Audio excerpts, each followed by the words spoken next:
Ils sont souvent critiqués, parfois méprisés en Occident. Pourtant, ils apportent une photographie en temps réel, un éclairage sur une actualité ou un secteur d'activité. Pourquoi les sondages n'ont pas toute leur place au Maroc?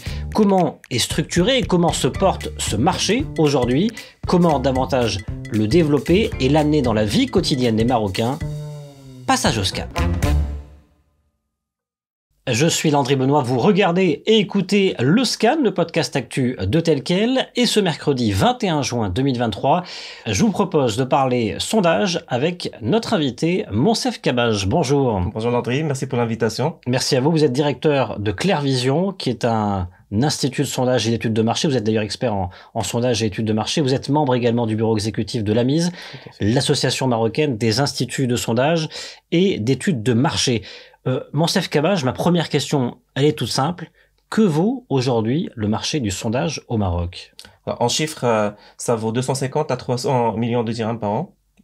En volume d'activité. À titre de comparaison, ce marché vaut 70 milliards de dollars au niveau international. On représente 0,03% du marché international. En termes de croissance, justement, ces dernières années, c'est un marché qui a beaucoup croît. De quel montant à peu près? 20%, un peu plus? Alors, on a été affecté, comme l'ensemble de l'économie, par la crise du Covid-19. Et donc, je pense qu'il faut analyser en série tronquée si on veut utiliser les termes statistiques, mais il croît de 10% en moyenne chaque année, et il a une marge de croissance potentielle de beaucoup plus. Est-ce que le Maroc est un marché plutôt bien positionné, plutôt bien développé, pardon, par rapport à l'Algérie, par rapport à la Tunisie?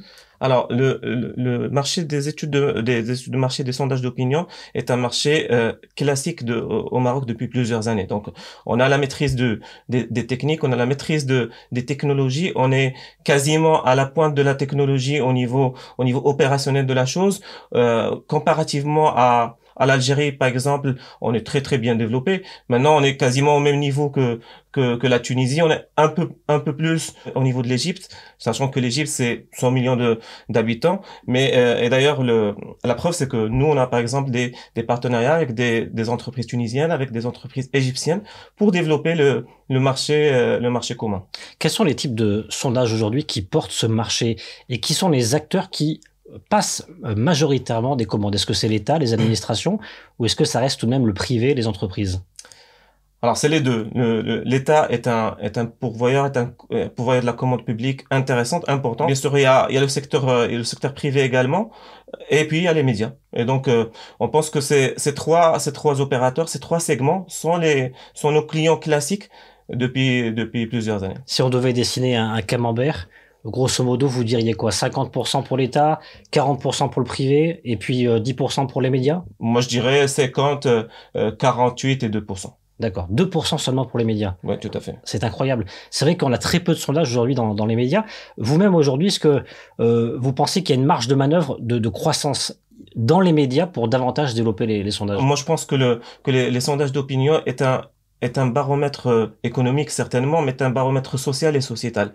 Et les médias sont cette porte-voix de la société. Et donc, le jour où on se décidera de travailler ensemble, de construire ensemble dans une vision win-win, on fera de belles choses. C'est quoi un sondage fait dans les règles de l'art aujourd'hui au Maroc? Et à partir de quel moment on peut dire clairement ce sondage-là est vraiment représentatif? C'est la taille de l'échantillon, c'est la répartition de cet échantillon, et c'est la méthode d'administration. Est-ce que c'est du téléphonique, c'est du face-à-face, c'est du web? Et donc, si on devait en garder que 3, ça serait ces 3 critères. Et la taille minimum d'un échantillon pour une marge d'erreur assez faible, assez limitée, qui puisse vraiment qualifier ce sondage de crédible? Ça dépendra de la problématique. Pour une problématique de grand public, par exemple, je pense qu'un millier de sondés, on est déjà à une marge d'erreur qui est assez bonne. Bien sûr, il y a beaucoup de techniques pour ficeler cette marge d'erreur, cette taille d'échantillon, la répartition de cet échantillonnage est aussi déterminant. Mais voilà, en gros, pour vous éviter des statistiques plus avancées, je garderai le chiffre d'un millier. Monsef Kabaj, alors la question qu'on va aborder avec vous et que je trouve passionnante, c'est comment le marché du sondage peut-il davantage prendre d'ampleur.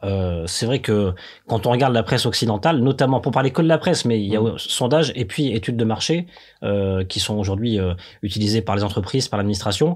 Mais quand on regarde la presse occidentale, tous les jours on voit des sondages. Tous les jours, ça nourrit des réflexions politiques, ça nourrit des réflexions sociétales, des débats. Ça n'est pas le cas encore aujourd'hui. Vous le disiez tout à l'heure, il y a donc déjà une croissance à aller chercher du côté des médias.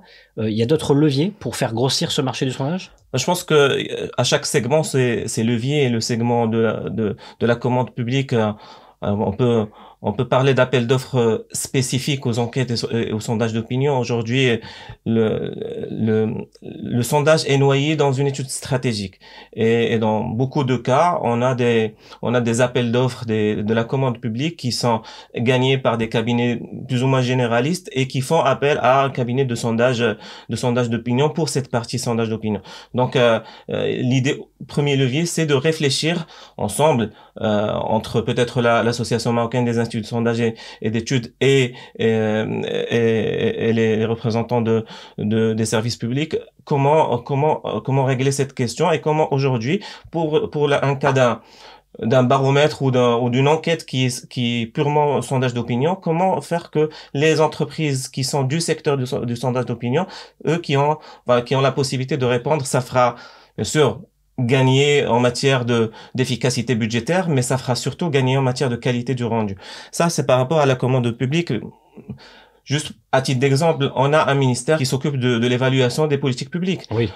Ce ministère, à date d'aujourd'hui, ne fait pas appel à des études, à des sondages d'opinion pour évaluer les politiques publiques. C'est un levier important. Sur le secteur privé, qui est le deuxième segment de clients, quand il y a une demande d'études de marché, de sondage d'opinion, elle émane du service marketing. OK? Maintenant, quand la négociation de cette demande passe par le service des achats, qui généralement ne maîtrise pas, c'est pas son rôle, ne maîtrise pas les sous-bassements des études marketing. Et donc, on va finir par avoir une demande assez floue, qui ne définit pas la taille de l'échantillon, qui ne définit pas la méthodologie. Et derrière, à titre d'exemple, si demain, moi je fais une offre de 1000 personnes à un budget X, et que demain, vous faites une offre à 100 personnes à un budget naturellement plus bas, naturellement, vous êtes retenu. Sauf que l'efficacité de ce travail au niveau méthodologique, elle n'est même pas comparable, parce que vous parlez d'une centaine de personnes et moi je parle d'un millier de personnes. Si on avait un brief qui définissait les règles du jeu, je pense qu'on pourrait faire des offres plus ou moins comparables. Mais donc, est-ce que je dois entendre aussi, dans votre réflexion, que finalement le réflexe sondage, dans le sens abouti, au sein des entreprises, au sein des comités directeurs, n'est pas encore suffisamment assimilé aujourd'hui? J'allais y venir. C'est-à-dire que la réflexion du sondage d'opinion et des études de marché en tant qu'outil à la prise de décision efficace, ça n'est pas automatique. Ce n'est pas automatique, que ça soit pour le public ou pour le privé. Il faudrait sortir de l'idée que c'est un luxe. Aujourd'hui, le sondage d'opinion dans d'autres pays guide les politiques publiques, guide les politiques d'entreprise. On ne peut pas se permettre le luxe de décider de mettre en place des politiques économiques, sociales ou sociétales, que ça soit au niveau public ou au niveau privé, sans avoir des sous-bassements en termes de données qui sont de qualité, permettant d'avoir une vision à moyen terme et à court terme assez efficace. Combien ça coûte un sondage aujourd'hui? Un sondage fait dans la règle du lard, la fourchette la plus basse, la fourchette la plus haute. Est-ce que si je vous dis, allez, 50 000 à 1 million de dirhams, je suis dans une bonne fourchette ou je me trompe totalement? Oui, moi je dirais oui, 50 000 à 5 millions de dirhams. Donc, ça peut aller jusqu'à 5 millions de dirhams. Tout dépend de la taille de l'échantillon, tout dépend de l'ampleur du sondage. Et donc, il n'y a pas de chiffre clé, il n'y a pas de référence, parce que effectivement, le sondage, c'est un investisseur qui veut lancer sa propre TPE et qui veut avoir une étude de marché locale. Comme un sondage, c'est un État qui veut évaluer une politique publique et qui veut faire un sondage très très élargi. Alors, on a parlé administration, on a parlé entreprise, au niveau du potentiel et des ouvertures à faire pour faire croître ce marché de l'opinion et des sondages. les médias, qu'est-ce qu'il faut faire concrètement? Je pense que on peut produire de belles choses. Aujourd'hui, beaucoup d'émissions télévisées peuvent être produites sur la base de sondages d'opinion. En tout cas, le sondage, les chiffres qui émanent des sondages d'opinion peuvent alimenter les informations, peuvent alimenter des dossiers de presse écrite, peuvent alimenter des podcasts. Hein. Et donc, je pense que il y a pas mal de choses à discuter, à prévoir, et on est ouvert à une discussion entre les représentants du métier du métier médiatique et la mise. Alors, je voudrais qu'on parle à présent réglementation, et justement, le côté média me permet de faire la transition, parce que on le sait, au niveau de la réglementation, il y a une réglementation précise lors des campagnes électorales, pas de sondage durant les 2 semaines de la campagne électorale. Mais avant, on peut en faire, hein. Vous me Tout à fait. corrigez si je me trompe. Le problème, c'est que moi, étant là depuis maintenant 15 ans au Maroc, j'ai fait quelques campagnes électorales, j'ai toujours été surpris. Alors après, je viens d'un marché occidental, comme on dit, Anna Maghrebi Daba, mais j'ai toujours été surpris par le fait qu'il y ait quand même peu de sondages politiques. Est-ce que je me trompe? Et est-ce que sur ça peut évoluer selon vous? D'abord, sur cet aspect-là, au niveau de la réglementation, est-ce qu'il faut davantage s'ouvrir sur le côté sondage politique? Alors, d'abord, sur le côté réglementation, on a fait 2 grands pas sur la question de la protection des données à caractère personnel en inscrivant la loi 0908 pour la protection des données à caractère personnel. Donc, c'est un pas en avant qui permet d'avoir des chiffres et de sécuriser l'utilisation de ces données. Maintenant, sur la question des sondages politiques, effectivement, c'est une question politique, parce que ça dépend pas des instituts de sondage. Nous, on a encore une fois la technicité, la capacité de les produire une fois qu'on a la demande pour ça. Au niveau d'autres réglementations qui concernent le sondage, qu'est-ce qu'il faudrait faire évoluer selon vous?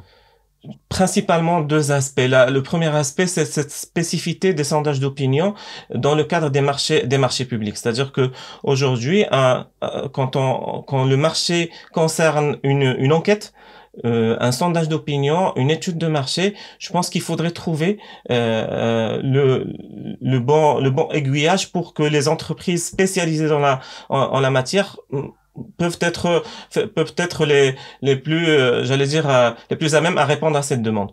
La deuxième question, c'est que c'est un peu plus technique, hein, nous on a par exemple des équipes d'enquêteurs. On a des équipes terrain. Ces équipes ne sont pas du personnel stable de ces entreprises, parce qu'ils dépendent de la demande. Il faudrait réfléchir à un cadre réglementaire pour faire évaluer cette profession d'enquêteur. Moi, avant d'avoir les jeux grises, j'étais enquêteur, et c'est une fierté, et c'est un métier qui nous apporte beaucoup d'informations, et je pense qu'il faudrait réfléchir quelque part à formaliser cette relation équipe terrain. Quand je parle d'enquêteurs, je parle aussi des superviseurs, des contrôleurs terrain et entreprises. Bon, est-ce que vous êtes confiant, Monsef Kabache, sur un marché en 2030 du sondage et de l'enquête d'opinion au Maroc qui peut valoir 1 milliard, 2 milliards de dirhams? Je suis confiant parce qu'il faudrait à un certain moment que, une fois qu'on a tout mis en œuvre, qu'on se dise, il y a aussi le marché africain. Et que le Maroc peut être aussi la porte au marché africain. Et à ce stade-là, on ne parlera plus d'un marché de 40 millions de consommateurs, on parlerait d'un marché de plus d'1 milliard de consommateurs. Merci beaucoup, Monsef Kabache. Merci à vous. Directeur de Clair Vision, institut de sondage et d'enquête d'opinion. Et je rappelle que vous êtes également membre du bureau exécutif de l'AMIS, l'association marocaine des instituts de sondage et d'enquête d'opinion. À très bientôt. À bientôt.